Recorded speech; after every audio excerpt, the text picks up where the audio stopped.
اللہ کا اعلان ہے، دنیا کے اندر اس سے بڑی کوئی چیز نہیں ہے کہ انسان اپنے اللہ کو یاد کرے۔ توفیق اسی کو ملتی ہے جو اللہ کی مان کر اس دنیا میں اپنی زندگی کو گزارتا ہے، اللہ اس کو اپنے ذکر کرنے کی توفیق عطا فرماتے ہیں۔ میرے آقا حضرت محمد صلی اللہ علیہ وسلم نے فرمایا سبق المفردون، کہ آج مفرد آگے بڑھ گئے۔ صحابہ نے پوچھا مل مفردون یا رسول اللہ، کون ہے مفرد جو آج آگے بڑھ گئے، کن کے بارے میں آپ فرما رہے ہیں؟ تو اللہ کے نبی نے فرمایا کثرت کے ساتھ اللہ کا ذکر کرنے والے۔ مفرد کثرت کے ساتھ ہر وقت ان کی زبان سے، ان کے دل سے، ان کی سانس سے بیٹھے لیٹے اٹھتے بیٹھتے چلتے پھرتے کچھ کر رہے ہوں، دنیا کے اندر ہر وقت وہ اپنے اللہ کے ذکر کے اندر رہتے ہیں۔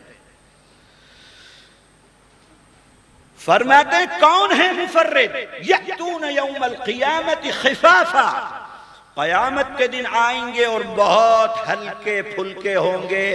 گناہ کا کوئی بوجھ ان کے اوپر نہیں ہوگا۔ کون ہے یہ مفرد؟ یہ نہیں فرمایا کہ سبق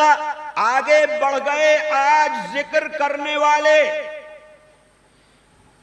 فرمایا کہ آج آگے بڑھ گئے مفرد۔ مفرد کا مطلب جو اللہ کا ذکر کرتا ہے اور اس کا ذہن، اس کا دماغ، اس کا ایمان اس بات پر ہے کہ اللہ کے علاوہ اس دنیا کا ایک پتا بھی بغیر مرضی خدا کے نہیں ہل سکتا، اس کا ایمان ہے موت و زندگی خدا کے ہاتھ میں ہے،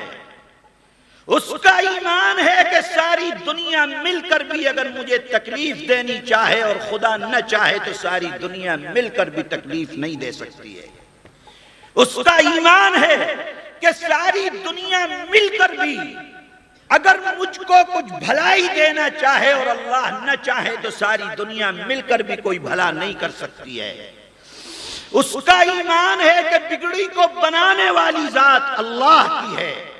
اس کا ایمان ہے کہ برکت دینے والی ذات اللہ کی ہے، اس کا ایمان ہے کہ اولاد دینے والی ذات اللہ کی ہے، اس کا ایمان ہے کہ اولاد لینے والی ذات اللہ کی ہے، اس کا ایمان ہے کہ دنیا میں کوئی قدم بھی اللہ کی مرضی اور اللہ کی اجازت کے بغیر نہ ایک قطرہ بارش کا ہو سکتا ہے، نہ ایک ذرہ زمین سے باہر نکل سکتا ہے۔ ایسا اپنے اللہ پر ایمان، یہ نہیں کہ ذرا سی تکلیف ہوئی پہنچ گئے قبر کے اوپر دھاگا باندھنے کے لیے، یہ نہیں کہ کوئی پریشانی کے اندر آئے اور پھر اب چکر لگا رہے ہیں طرح طرح کے عاملوں کے کہ بھئی فلاں ہے جو ہماری اس ضرورت کو پورا کر سکتا ہے۔ کہا جاتا ہے کہ جو تمہاری دنیا کی ضرورت ہے جس کے بارے میں تم لوگوں سے کہہ سکتے ہو مجھ کو ضرورت ہے قرض دے دو، منع کر دیا قرض دینے والے نے، پھر دوبارہ تم نے کہا کہ قرض دے دو، پھر اس نے منع کر دیا، پھر تم اس سے کہتے ہو کہ قرض دے دو، اس کا مطلب یہ ہے کہ تم یہ سمجھتے ہو کہ میری اس ضرورت کو یہ انسان پورا کر سکتا ہے، تم مشرک ہو، اپنے اللہ کے ساتھ شرک کرنے والے۔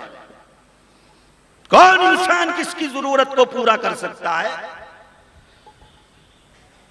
کوئی بڑے سے بڑا دنیا کا مائی کلال نہیں ہے جو یہ کہہ دے کہ میں انسان کی ضرورت کو پورا کر سکتا ہوں۔ اگر کسی نے کسی انسان سے، اللہ کے کسی بندے سے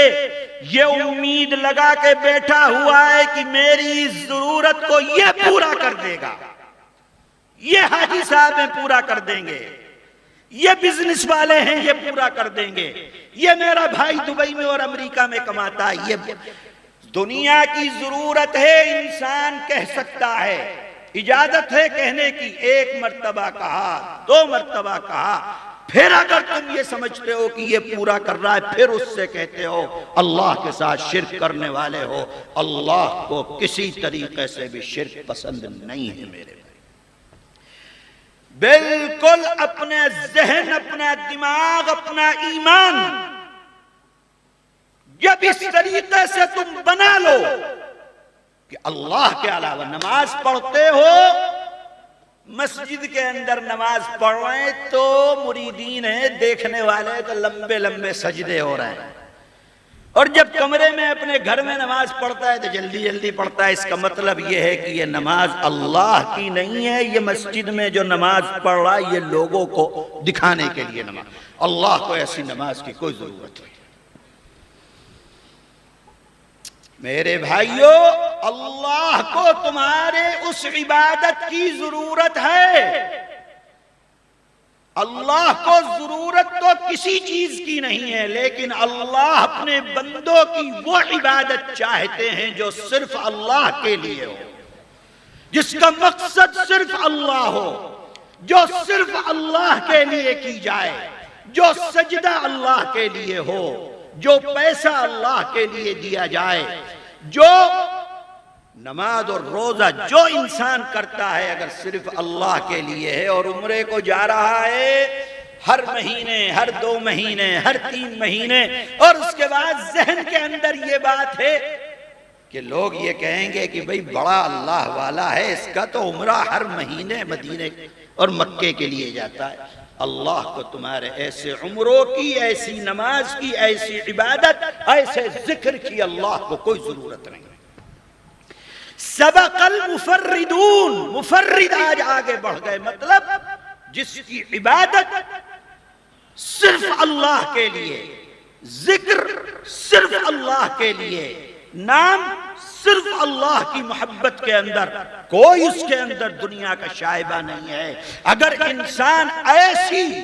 کا ذکر کرتا ہے، ایسی عبادت اپنے اللہ کی کرتا ہے، جناب رسول اللہ صلی اللہ علیہ وسلم ارشاد فرماتے ہیں وہ قیامت کے دن آئیں گے اور ان کے اوپر گناہوں کا کوئی بوجھ نہیں ہوگا، اور اللہ تعالیٰ ان کو سب سے پہلے جنت کے اندر داخل فرماتا ہے۔ دنیا میں اس سے بڑی کوئی چیز نہیں ہے میرے بھائی کہ اپنے اللہ کو یاد کرو۔ جہاں اللہ نے عباد الرحمن فرمایا کہ اللہ اپنے بندوں کی صفات کو بیان فرماتے ہیں کہ رحمان کے بندے کون ہیں، اس میں فرماتے ہیں والذین یبیتون لربہم سجدا وقیاما۔ عباد الرحمن اللہ کے بندے، اس سے بڑا کوئی اعزاز اس دنیا کے اندر انسان کے لیے نہیں ہو سکتا کہ اللہ تعالیٰ یہ فرمائے کہ یہ رحمان کے بندے ہیں۔ کون ہیں رحمان کے بندے؟ جو ان کاموں کو کرنے والے ہیں دنیا کے اندر، وہ رحمان کے بندے ہیں۔ کیا فرمایا؟ والذین یبیتون لربہم سجدا وقیاما۔ راتیں ان کی گزرتی ہیں غیبت کرتے ہوئے نہیں، موبائل دیکھتے ہوئے نہیں، فلمیں دیکھتے ہوئے نہیں، موبائلوں پہ غیر محرم لڑکیوں سے موبائلوں پر بات کرتے ہوئے نہیں، بستر پر خراٹے لیتے ہوئے نہیں، ان کی راتیں گزرتی ہیں سجدہ کرتے ہوئے، ان کی راتیں گزرتی ہیں رکوع کرتے ہوئے، ان کی راتیں گزرتی ہیں اللہ کے آگے ہاتھ باندھ کر کھڑے ہوئے۔